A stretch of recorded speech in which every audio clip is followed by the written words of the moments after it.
Today we are in a village in the middle Himalayas. It is a village in Ukhimath town of Uttarakhand state of India. The name of the village is Painj. Nowadays a cricket tournament is going on in this village situated in the lap of the great Himalayas. Due to the lack of ground in hilly areas, you do not get flat ground. You have to play cricket on such a terraced field. Sports like hockey and football cannot be played in terraced fields. Cricket and volleyball are more popular in the mountains. Flat ground. Football is also played there. Flat grounds are often school grounds. These games are organized in these villages of the Kedarnath Valley after the completion of the Kedarnath Yatra.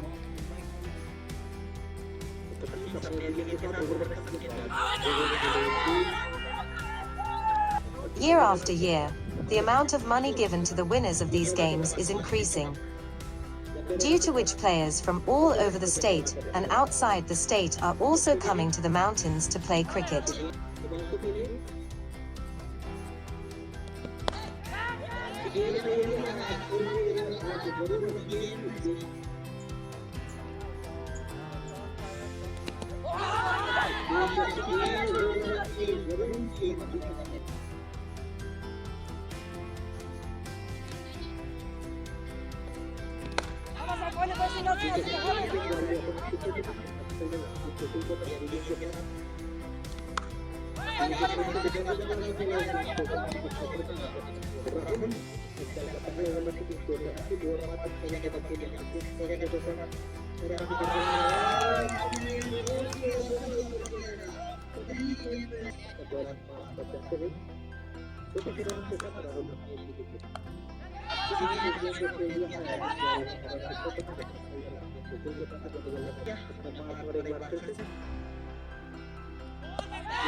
It is a pleasant feeling to watch and play cricket under the bright blue sky after a chilly morning.